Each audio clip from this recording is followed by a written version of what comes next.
Welcome students. Today we are going to solve CGL 2023 21st July second shift English section questions. So let's start.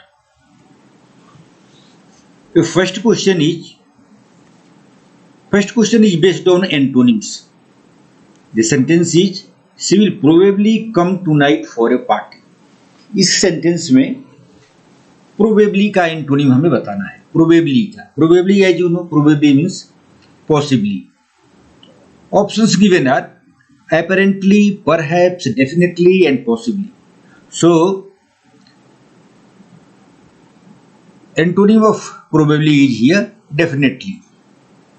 So option 3 is correct here. Other words are just synonyms of probably: possibly, perhaps and apparently. All these three options are synonyms of probably. Now next question. Select the most appropriate idiom and sentence is your career is now completely obsolete. Completely obsolete का हमें meaning लिखना है. And the options are moving like a worm, तो ये नहीं होगा. Completely obsolete का क्या मतलब हुआ? Obsolete means things which are not in use, no longer in use, that is known as obsolete. जैसे obsolete का मीनिंग आपको जानना है. obsolete का meaning things which are not in use now, that is called obsolete. Many laws of English empire are now obsolete. Many old laws are now obsolete. They are not in use. तो इसको हम कहते हैं ऑब्सोलिट.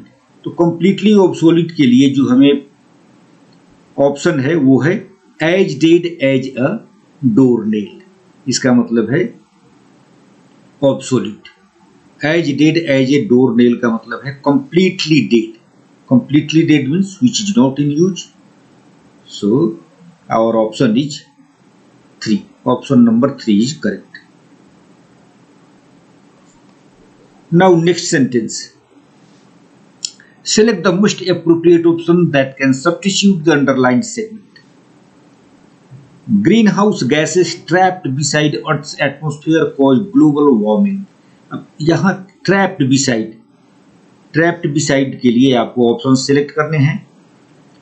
तो greenhouse gases trapped beside earth atmosphere. तो trapped beside नहीं होगा, trapped inside होगा. अर्थ एटमोस्फेयर के अंदर ग्रीन हाउस जो ट्रैप्ड होते हैं. तो बिसाइड मीन्स तो होता है बगल में, यहां होना चाहिए ट्रैप्ड इनसाइड. तो ये option number 4 is correct. Trapped inside. Trapped beside गलत है. Trapped inside is the correct option. Option number 4 is correct. Now next question. Next question is a sentence where error has to be found out. The sentence is, while he saw the bear, he ran to the nearest tree, dropped his gun and climbed to a safe place. अब इसमें हमें while he saw the bear,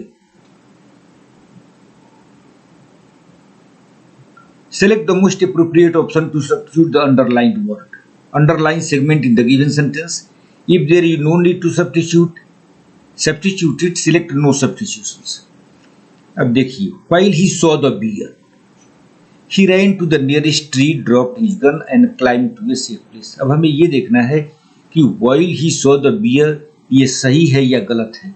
अगर सही है तो option हो जाएगा no substitution, और अगर गलत है तो out of all the 3 options we have to select one of them. तो while he saw the bear, he ran to the nearest tree. ये गलत है.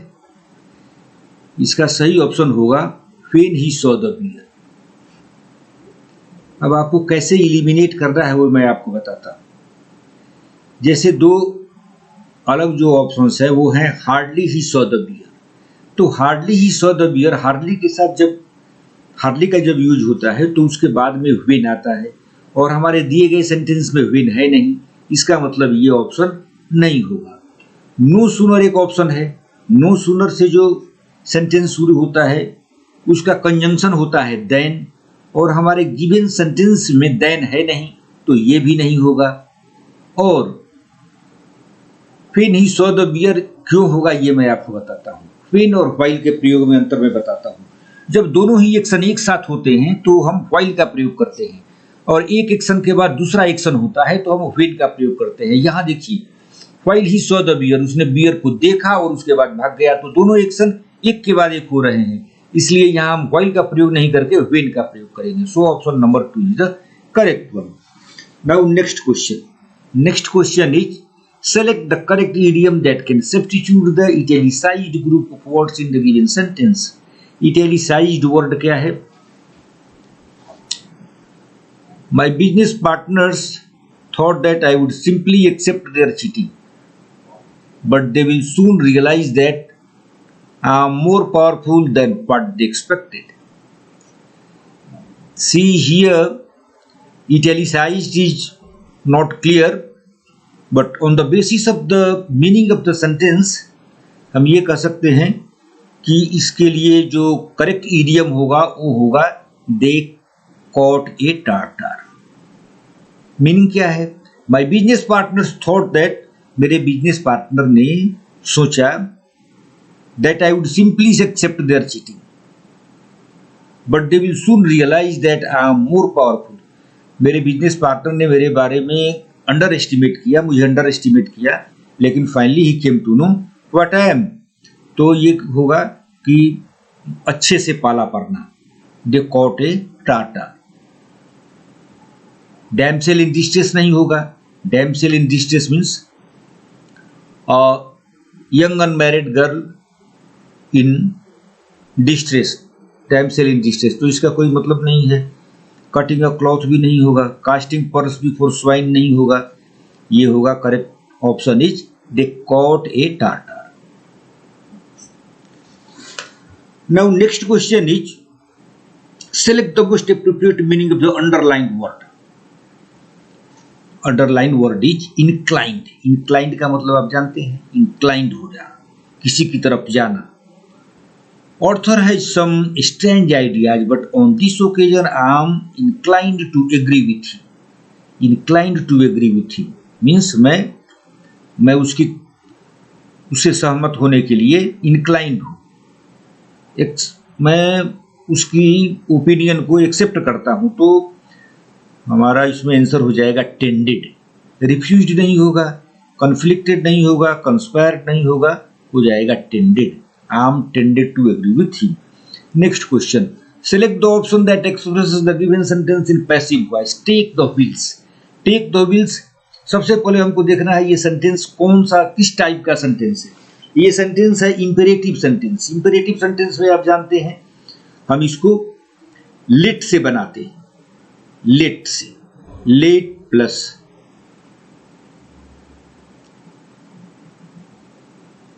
Object. Take the wheels. Let the wheels be taken. Let the wheels be taken. आप यहां देखिए let the wheels be taken कहाँ है? Let the wheels be taken by you.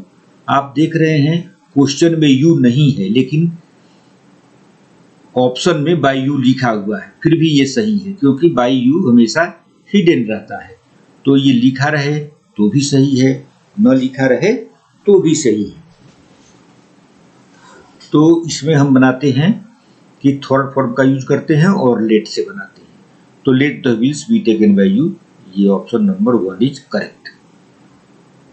Other all options are wrong.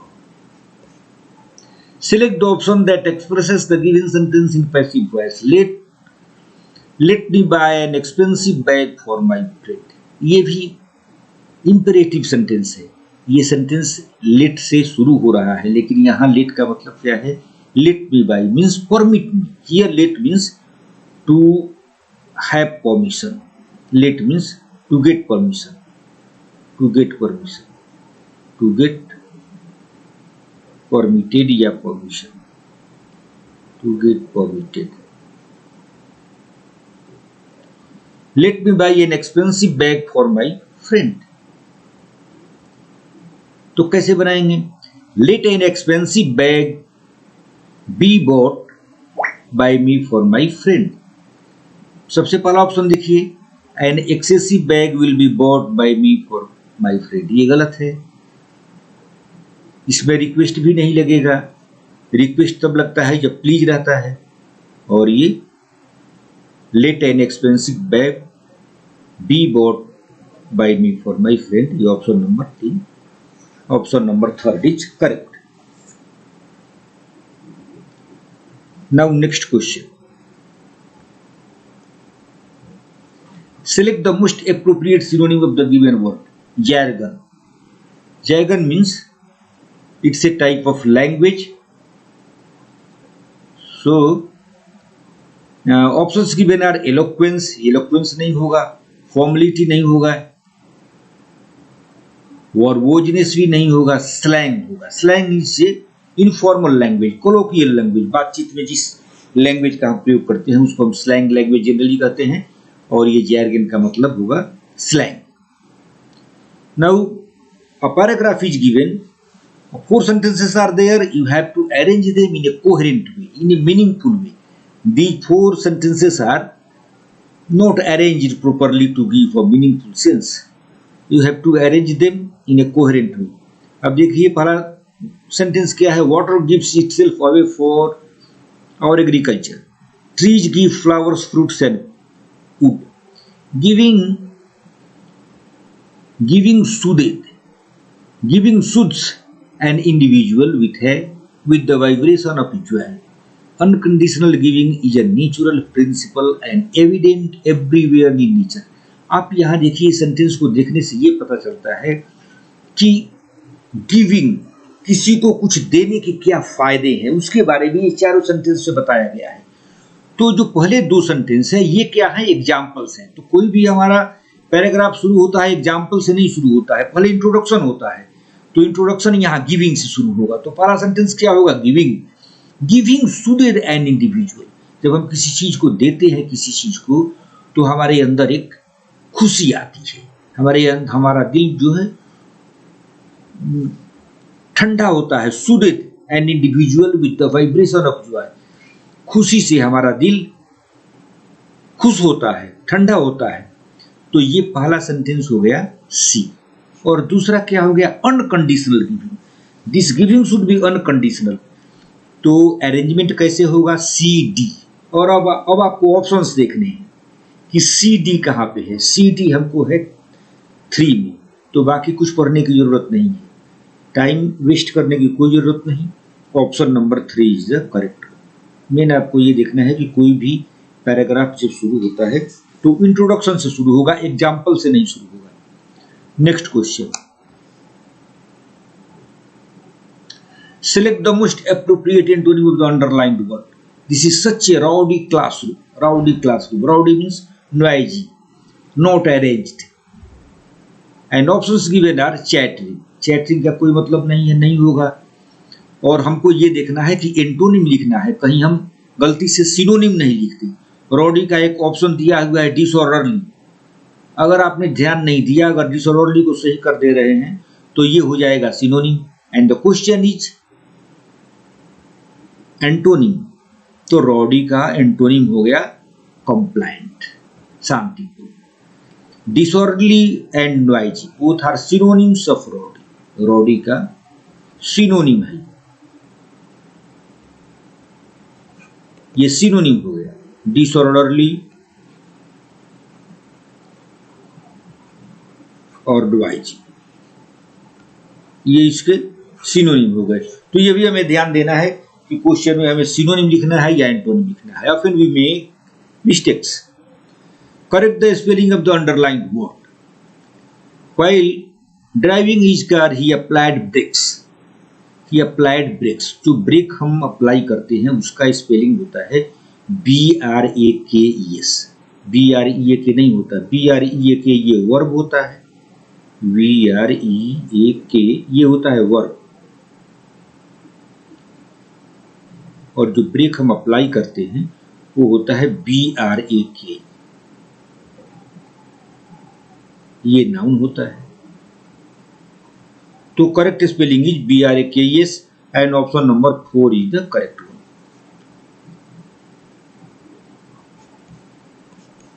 Now next question is select the most appropriate synonym of the given word. Fierce. Fierce means aggressive. Aggressive, आक्रामक होना। And options given are fraud. Fraud का कोई मतलब नहीं है, gentle नहीं होगा, fanatic नहीं होगा, aggressive. Fierce means aggressive. Fierce means aggressive. Aggressive. Aggressive. Next question. Select the most appropriate one word substitution. This is one word substitution. अब आपको ये देखना है, सेंटेंस पहले पढ़ेंगे। कैपेबल और adapted for turning easily from one to another or various tasks, fields of endeavor, etc. and is able to do many things. A person who is able to do many things in all circumstances. Such a person is known as versatile. Versatile. Talented भी लिखा हुआ है, लेकिन यहाँ पर talented नहीं होगा, यहाँ होगा versatile. Versatile is a person who accommodates himself in all the situations. जिस आदमी को बहुत चीजों का अनुभव हो, सारे ही परिस्थितियों में अपने को accommodate कर लेता है, such a person is known as versatile. तो उसको हम लिखेंगे versatile. Other options are talented. Talented का मतलब प्रतिभावान व्यक्ति। Turncoat means a person who changes his party. एक पार्टी से दूसरे पार्टी में जाने वाले लोगों को हम कहते हैं टर्नकोट। ये भी आप ध्यान रखना है। Flexible means which thing which में changes as per situation, that is known as flexible. Now next question is a sentence split into 4 parts. You have to find out the error part of the sentence. This will be most difficult. अब आप यहाँ देखिए, जब most difficult लगा, superlative degree है, तो superlative degree के पहले तो द का प्रयोग होगा ही। तो ऑप्शन नंबर ये स्प्लिट में पहला पार्ट ही गलत है और यही हमको सर्च करना है। तो this will be most difficult. Option number 4 is the correct one. ये देखना है कि जहां भी सुपरलेटिव डिग्री हो तो वहां उसके पहले द का प्रयोग होगा। यहां द का प्रयोग नहीं किया गया है, इसलिए ये गलत है। This will be the most difficult. Now next question is select the most appropriate option that can substitute the underlined segment in the given sentence. The family has visit many parks. अब ये देखिए, has के बाद visit का तो कोई meaning नहीं है। हैज के बाद या तो नाउन होगा, अगर वर्ब है तो वर्ब V3 फॉर्म में होगा। हैज के बाद अगर वर्ब है तो वर्ब V3 फॉर्म में होगा, V1 में नहीं होगा। तो हैज विजिटेड होना चाहिए, हैज विजिटेड। बाकी सेंटेंस आपको पढ़ने की जरूरत नहीं है, टाइम वेस्ट करने की कोई जरूरत नहीं है। हमें एरर यही पता चल गया। तो हैज विजिटेड, इसको हमें सही भी करना है। The family has visited many parts of Europe when the man was working with an international educational agency. अब आपको ये भी देखना है कि the next part of the sentence is in past tense, तो हमको इसको भी पास्ट टेंस में रखना है। तो क्या होगा? The family had visited. Option number 1 is the correct. The family had visited many parts of the Europe when the man was working with an international educational agency. Next part इसका past tense में है, इसलिए इसके पहला part भी past perfect में होगा। Other all options are grammatically erroneous. Now next sentence is during the wedding ceremony the bride seemed even quieter and more diffident than usual. Diffident का आपको मीनिंग यहां लिखना है। Diffident means lacking confidence, a person who has no confidence, एक आदमी जिसको अपने ऊपर विश्वास नहीं हो, उसको हम कहते हैं डिफिडेंट। तो क्या हुआ, during the wedding ceremony the bride seemed even quieter and more diffident. When this happens, तो क्या होगा हमारा option, shy due to lack of confidence, विश्वास नहीं होने के कारण, विश्वास की कमी के कारण साइनेस फील करना, लज्जा फील करना, इसको हम कहेंगे diffident. Other all options are wrong. Option number 1 is correct. Shy, shy का मतलब आपको जानना चाहिए। साई मीन्स वो लजाने का गुण जो होता है, लज्जा, shyness, shy due to lack of confidence, इसका मीनिंग हुआ diffident. A person who is diffident, he or she may be showing shyness due to lack of confidence. Now next question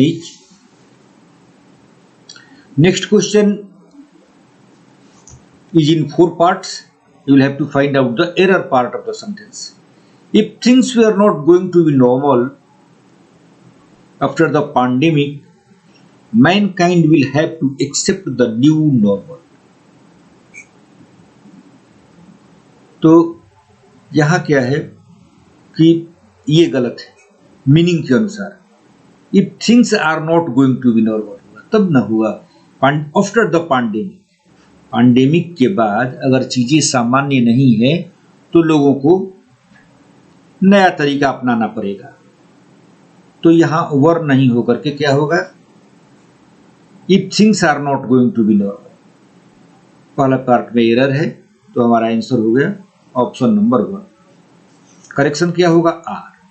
if things are not going to be normal, meaning के अनुसार आपको देखना है। After the pandemic, तो pandemic के बाद की चीजें हैं, तो वर कैसे होगा, पैंडेमिक के बाद की चीजें जो हैं वो सब प्रेजेंट में होंगी, ये देखना है मीनिंग के अनुसार। Now select the most appropriate antonym of the word. There are definite का हमको definite weaknesses, there are definite weaknesses in their security arrangement, उनके सिक्योरिटी अरेंजमेंट में निश्चित ही कई कमजोरियां थी। तो डेफिनिट का हमको एंटोनिम लिखना है। डेफिनिट का एंटोनिम क्या हो गया, डेफिनिट मीन्स सर्टेन, निश्चित, और इसका एंटोनिम हो गया क्या, वेग। वेग, मोनोटोनस यहाँ कोई मीनिंग नहीं दे रहा है, सटल कोई मीनिंग नहीं दे रहा है, हेजी कोई मीनिंग नहीं दे रहा है। So antonym is vague. There are definite weaknesses और एंटोनिम हो गया vague. Select the incorrectly spelled word. ये देखिए, remission, arrangement, jeopardies and corruption. Corruption का स्पेलिंग भी सही है, जियोपार्डाइज का स्पेलिंग भी सही है।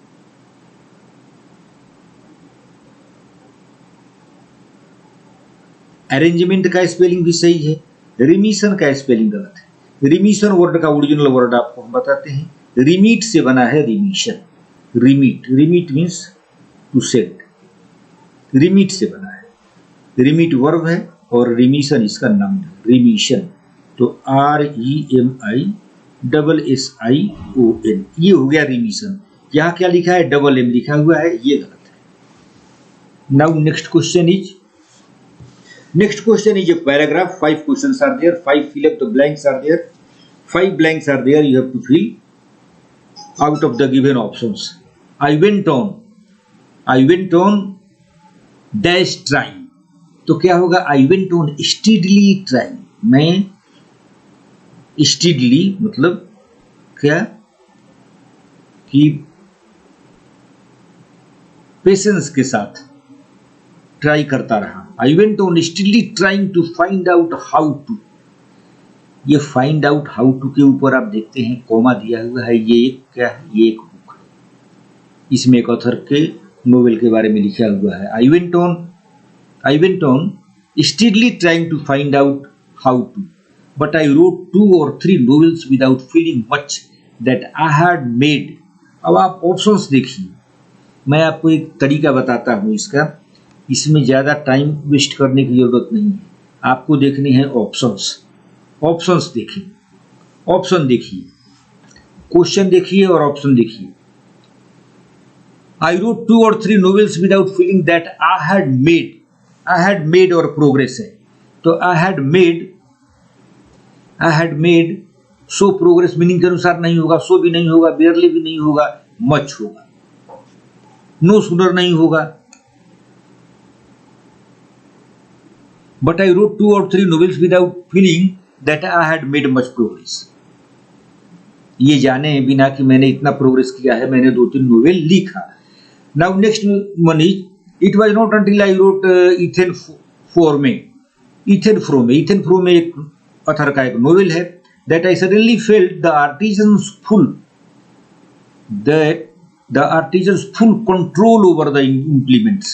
आप यहाँ देखें, ऑप्शंस देखिए, ऑप्शन देखिए, इस ऑप्शन में क्या है? ऑप्शन सेंटेंस के अनुसार स्टेबिलिटी होगा नहीं, डिसेंट होगा नहीं, रिजिडिटी होगा नहीं, कंट्रोल होगा। Full control of his implements. बाकी जो वर्ड्स हैं उसका कोई मीनिंग नहीं आ रहा है। When ether form first appeared, I was dash criticized। I was dash criticized। अब आप ऑप्शंस देखिए। I was dash criticized, मेरा क्रिटिसाइज हुआ। कैसे? लेजिबली का कोई मीनिंग है नहीं, इसको कट करेंगे। सेलेक्टिवली कोई क्रिटिसाइज नहीं होता है, इंटेलिजिबली कोई क्रिटिसाइज नहीं होता है, सेवियरली क्रिटिसाइज होता है। तो option number 4 is the correct. I was severely criticised, मेरा क्रिटिसाइज हुआ, सेवियरली बहुत बुरे ढंग से मेरा क्रिटिसाइज हुआ। तो इस तरह से ऑप्शंस देख करके बनाने।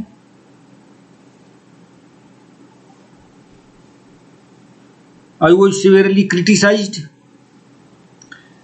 Now, I had pondered long on this structure,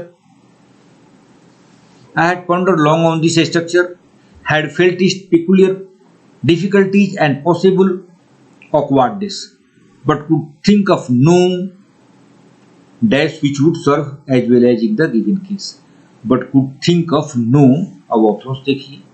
think of no क्या होगा?